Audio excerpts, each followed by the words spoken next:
Wakil Gubernur Kepulauan Bangka Belitung, Heliana, diperiksa oleh Barreskrim Polri dalam kasus dugaan ijazah palsu. Heliana diperiksa sebagai tersangka. Heliana tiba di gedung Barreskrim Polri sekitar 9.30 pagi yang didampingi kuasa hukumnya. Heliana diperiksa oleh penyidik Barreskrim sebagai tersangka kasus dugaan ijazah palsu miliknya. Sebelum diperiksa, Heliana mempertanyakan proses verifikasi yang dilakukan oleh KPU saat pencalonannya sebagai anggota DPR dan juga Bupati. Heliana juga mengungkit penerapan KUHP baru dan klaim tidak ada yang dirugikan dalam kasus ijazah palsu miliknya. Pertama, saya melaksanakan semua proses hukum yang seharusnya, dan saya menghormati itu. Lalu terkait ijazah, dugaan ijazah palsu ini, perlu saya sampaikan bahwa di sini tidak ada niat jahat. Jadi tidak ada niat jahat, dan kita juga tidak mengetahui tentang hal itu. Karena waktu pencalonan DPRD, baik pencalonan Bupati 2018 itu sudah diverifikasi oleh KPU dan ada berita acaranya kita. Ridwan Kamil dan Atalia Praratia resmi bercerai. Rumah tangga yang sudah dibina selama 29 tahun kandas setelah mencapai keputusan akhir secara elektronik di Pengadilan Agama Bandung, Jawa Barat.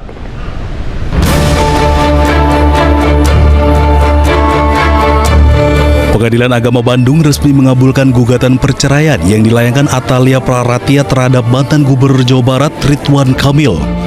Keputusan cerai ini sudah menuju proses panjang hingga majelis hakim mengabulkan gugatan cerai yang dilaksanakan secara e-card atau elektronik di Pengadilan Agama Bandung, Jawa Barat, Rabu siang. Sementara Humas Pengadilan Agama Bandung menyatakan putusan yang telah dikabulkan ini belum inkrah, masih ada tenggang waktu 14 hari untuk mengajukan hukum banding. Gugatan yang diajukan oleh inisial AT lawan RK yang pada pokoknya gugatannya itu dikabulkan, namun dibacakan secara elektronik. Diketahui Ridwan Kamil dan Atalia Praratia telah mengarungi rumah tangga selama 29 tahun dan dikaruniai 2 anak. Namun akhirnya bahtera rumah tangga keduanya kandas setelah Atalia Praratia mengajukan gugatan cerai pada 10 Desember lalu. Dari Bandung, Jawa Barat, Yanuar Candika, iNews melaporkan. Pemirsa, tim SAR gabungan menemukan jasad balita laki-laki korban banjir bandang di Kabupaten Sitaro, Sulawesi Utara. Data korban meninggal berjumlah 16 orang.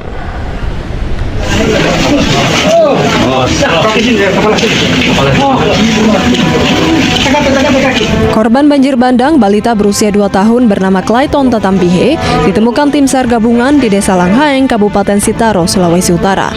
Pencarian di hari kedua Selasa siang ini menggunakan anjing pelacak tim K9 Ditsamapta Polda Sulut.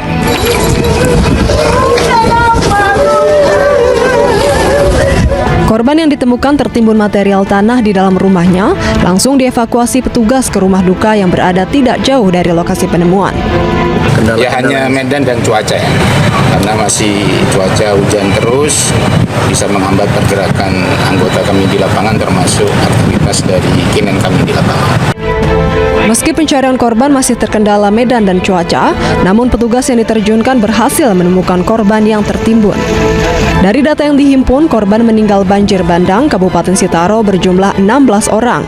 2 korban lainnya kini masih dalam pencarian. Jeffrey Langi, iNews melaporkan. Tim SAR gabungan kembali menemukan 1 jenazah diduga WNA Spanyol korban KM Putri Sakinah yang tenggelam di Labuan Bajo, Nusa Tenggara Timur. Jasad korban ditemukan di dalam bangkai kapal motor yang tenggelam.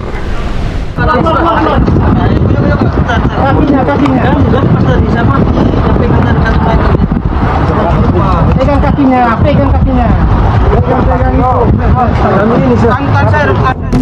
Jasad korban yang merupakan warga negara Spanyol dievakuasi tim SAR gabungan dengan menggunakan KN SAR Puntadewa 250 untuk dibawa menuju Pelabuhan Marina Labuan Bajo.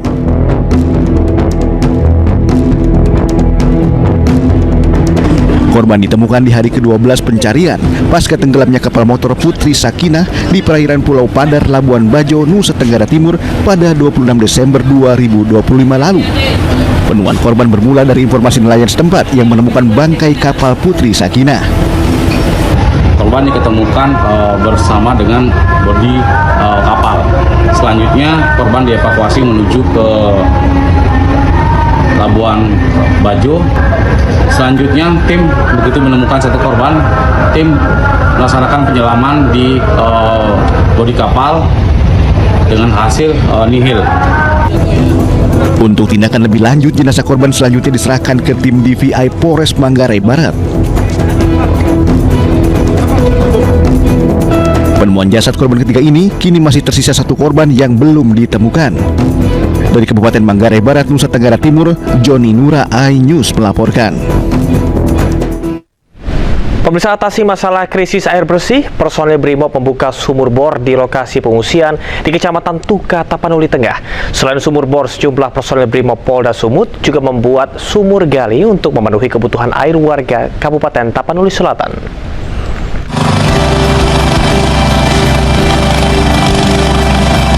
Personel Satuan Brimob Polda Sumatera Utara yang tergabung dalam Satgas Aman Nusa II membuat sumur bor. Pembuatan sumur bor ini untuk mendukung percepatan pemulihan pasca bencana dengan menyediakan kebutuhan dasar bagi warga di lokasi pengungsian. Sementara itu, pembangunan sumur gali juga dilakukan personel Brimob Polda Sumatera Utara bersama masyarakat di Desa Batu Horing, Kecamatan Batang Toru, Kabupaten Tapanuli Selatan pada Rabu pagi. Sumur gali ini dapat memenuhi kebutuhan air sekitar 20 kepala keluarga di wilayah itu. Terkait hal itu, keberadaan sumur bor dan sumur gali diharapkan dapat menunjang kebutuhan air serta membantu menjaga kebersihan dan kesehatan lingkungan selama masa penanganan pasca bencana. Tim Liputan iNews melaporkan. Ribuan ton kayu gelondongan yang terbawa banjir bandang dan tanah longsor menumpuk di pemukiman warga di Aceh Tamiang. Warga berharap kayu-kayu bisa digunakan untuk membangun kembali rumah yang rusak akibat banjir bandang.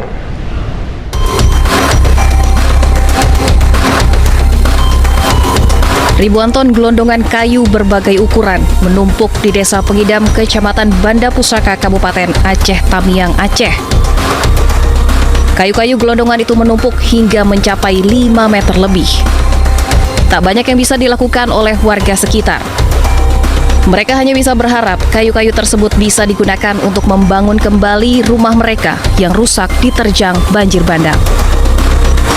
Nah, jadi harapan kami dari masyarakat Kampung Pengidam, dari pemerintah desa, mudah-mudahan pemerintah mengizinkan kami untuk mengelola kayu ini untuk dijadikan bahan rumah. Pada saat bencana melanda, puluhan rumah warga rata dengan tanah tersapu banjir yang membawa gelondongan kayu. Dan hingga hari ini, di lokasi perkebunan dan perumahan warga, gelondongan kayu masih menumpuk, belum ada tanda-tanda untuk segera dibersihkan. Dari Aceh Tamiang, Aceh, Syukri Sarifudin, iNews melaporkan. Direktorat Tindak Pidana Tertentu Bareskrim Polri tengah menyelidiki dugaan pembalakan liar atau illegal logging yang mengakibatkan banjir bandang di Aceh Tamiang. Pembalakan di hutan lindung diduga menyebabkan gelondongan kayu terbawa banjir. Kemungkinan identifikasi kami adalah kegiatan-kegiatan pembukaan lahan di hutan lindung, Serbajadi ataupun Simbang Seni. Kami penyelidik berusaha keras untuk mendapatkan informasi itu untuk menaikkan ke proses penyidikan. Terima kasih dari bantuan tokoh masyarakat, kemudian aparat setempat juga sangat mendukung kami untuk menunjukkan tempat-tempat yang diduga adanya pembukaan lahan baik ilegal ataupun legal. Demikian. Tentunya legal tidak menutup kemungkinan juga adanya dampak lingkungan yang rusak ataupun apalagi kalau itu. Dr. Richard Lee hari ini diperiksa Polda Metro Jaya usai menjadi tersangka kasus produk kosmetik yang dilaporkan dokter detektif atau doktif. Dokter sekaligus pemilik klinik kecantikan Richard Lee diperiksa Polda Metro Jaya. Richard ditetapkan sebagai tersangka atas kasus produk kosmetik yang dilaporkan Dr. Samira Farahnas alias dokter detektif atau doktif. Richard Lee tersandung kasus dugaan pelanggaran di bidang kesehatan dan perlindungan konsumen. Dr. Richard tetap ditetapkan sebagai tersangka berdasarkan gelar perkara yang digelar penyidik Polda Metro Jaya pada 15 Desember 2025. Selain itu, Dr. Samira Farahnas alias dokter detektif atau doktif hadir di Polda Metro Jaya untuk mengawal pemeriksaan Richard Lee. Sementara Dr. Richard Lee belum memberikan keterangan karena masih menjalani pemeriksaan. Hari ini kesini untuk mengawal ya dari proses pemeriksaan yang dilakukan oleh PMJ terhadap tersangka Richard Lee yang diputuskan di tanggal 15 Desember 2025. Jadi dokter ingin mengawal, kenapa? Karena dokter tidak akan bisa sampai di titik ini tanpa pengawalan dari masyarakat dan jurnalis. Jadi dokter juga ingin mengucapkan apresiasi kepada teman-teman di sini, pengen kumpul bareng. Dokter memohon kalian bersabar untuk menanti bagaimana keputusan dari Dirkrimsus Polda Metro Jaya terhadap Ridwan Kamil dan Atalia Praratia resmi bercerai. Rumah tangga yang sudah dibina selama 29 tahun kandas setelah mencapai keputusan akhir secara elektronik di Pengadilan Agama Bandung, Jawa Barat.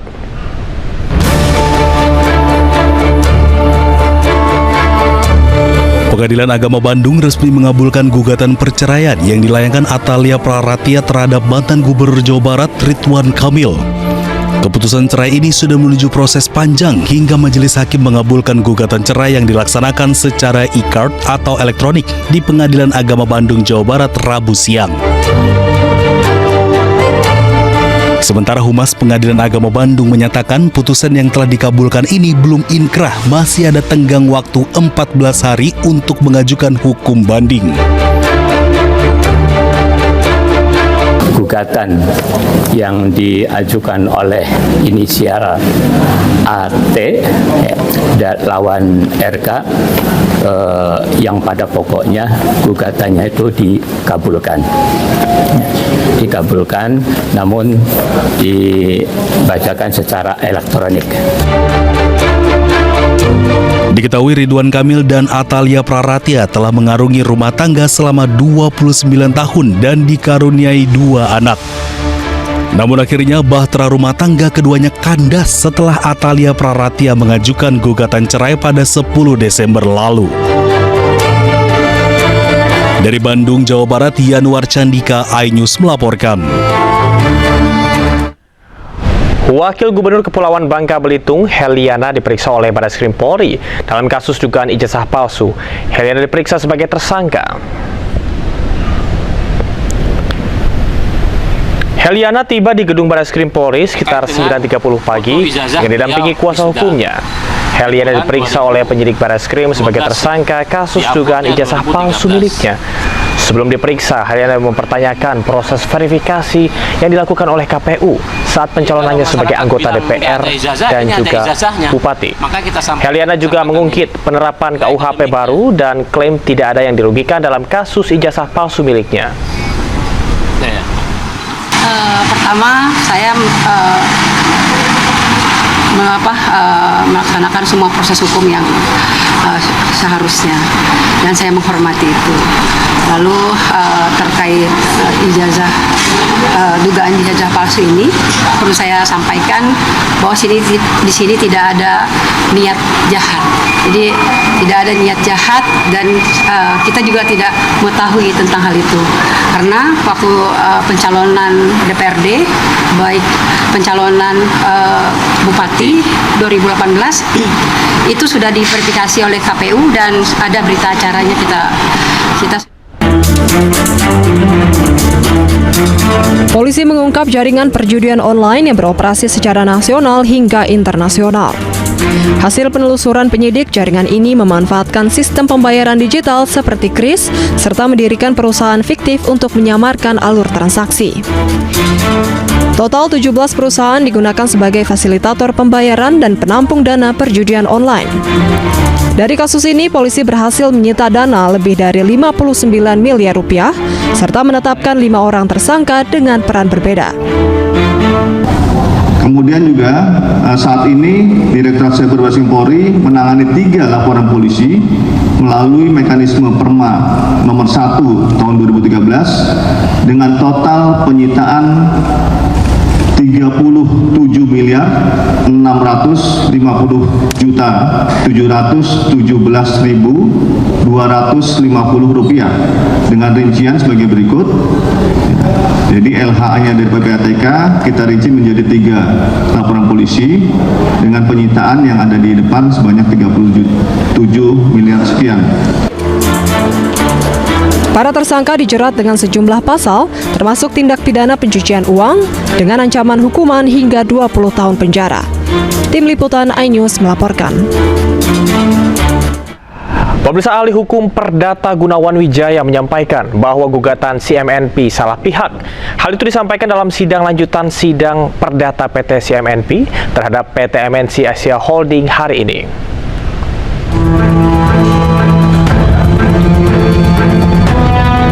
Ahli hukum perdata Universitas 17 Agustus 1945 Jakarta, Gunawan Wijaya, menyatakan broker dalam suatu transaksi jual-beli tidak bisa diganggu-gugat dan penyelesaian transaksi jual-beli harus dilakukan antara penjual dan pembeli.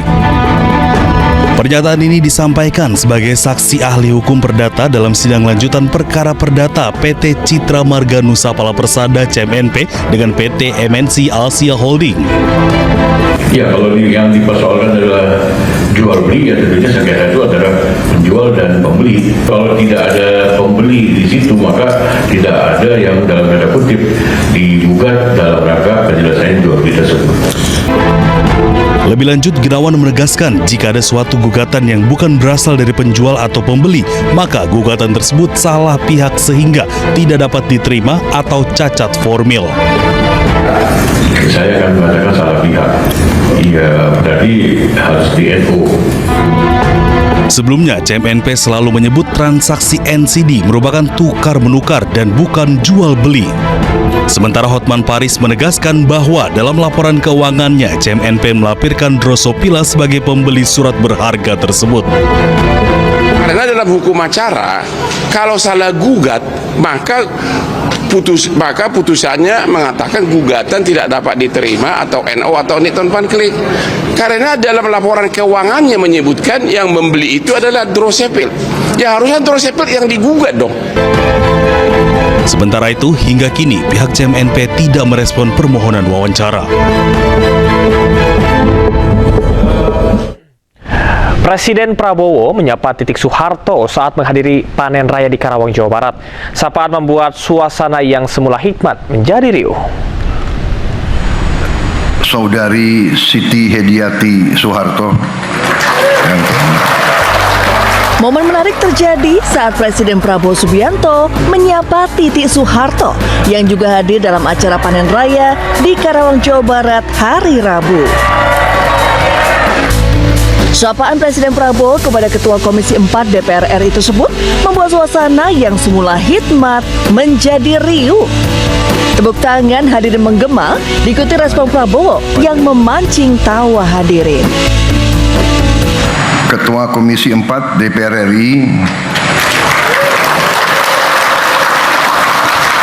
yang saya hormati, Saudari Siti Hediati Soeharto.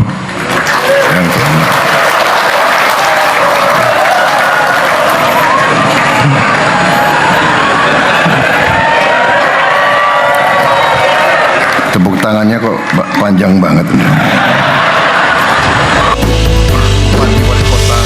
Selain momen Presiden Prabowo Subianto menyapa Titik Soeharto yang menyita perhatian publik, acara panen raya juga menjadi momentum penting bagi pemerintah. Dalam kesempatan itu, Presiden mengumumkan keberhasilan Indonesia atas swasembada pangan. Tanah yang subur. Pemirsa, dalam momen panen raya di Karawang, Jawa Barat, Presiden Prabowo sempat mencicipi sejumlah makanan hasil panen. Di antaranya adalah mencicipi susu dari peternak sapi lokal dan melon hasil panen petani.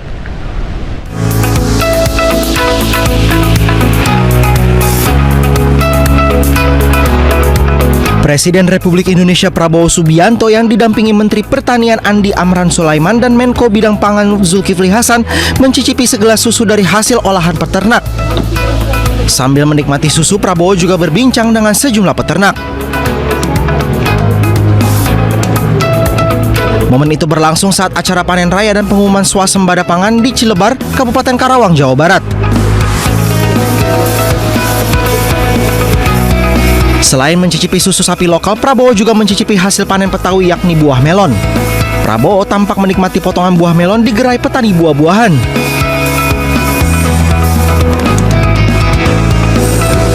Prabowo juga sempat melihat-lihat gerai pangan yang berupa produk beras, benih padi, garam hingga gula yang dijajakan oleh para petani.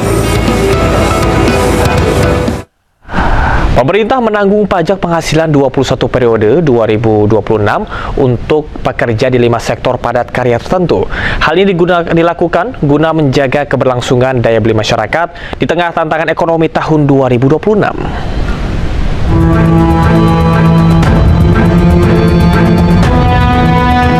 Pemerintah kembali memberikan insentif pajak penghasilan pasal 21 bagi pekerja dengan tingkat penghasilan tertentu pada 2026 sebagai bagian dari stimulus ekonomi nasional. Kebijakan ini ditetapkan melalui Peraturan Menteri Keuangan Nomor 105 Tahun 2025 yang membebaskan PPh 21 bagi pekerja dengan penghasilan hingga 10 juta rupiah per bulan. Insentif ini menyasar pekerja di 5 sektor usaha yaitu industri alas kaki, industri tekstil dan pakaian jadi, industri furnitur, industri kulit dan barang dari kulit, kemudian pariwisata.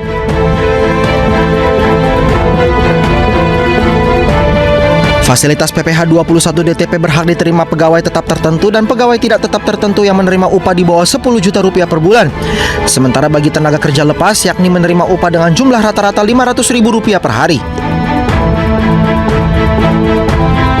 Bagi pegawai tetap berhak menerima insentif apabila memiliki nomor pokok wajib pajak atau nomor induk kependudukan yang terintegrasi dengan sistem Direktorat Jenderal Pajak.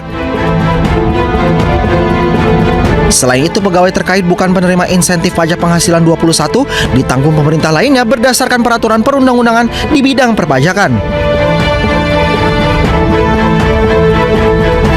Diketahui sebelumnya aturan insentif ini diberikan dalam rangka menjaga keberlangsungan daya beli masyarakat dan menjalankan fungsi stabilitas ekonomi dan sosial 2026. Tim Liputan iNews melaporkan.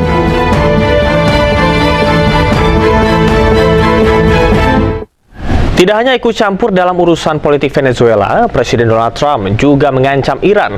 Trump akan menghantam jika Iran bertindak represif pada pengunjuk rasa. Selain Iran, Trump juga mengungkap rencana Amerika Serikat untuk mencaplok Greenland. Nah, pemirsa, usai sudah kebersamaan kita dalam iNews Prime hari ini, temukan informasi-informasi terbaru lainnya di www.inews.id. Cuplikan tayangan berita iNews dapat Anda saksikan di kanal YouTube @official iNews. Mewakili kerabat kerja yang bertugas, saya Camar Hainda pamit undur diri. Terima kasih dan sampai jumpa.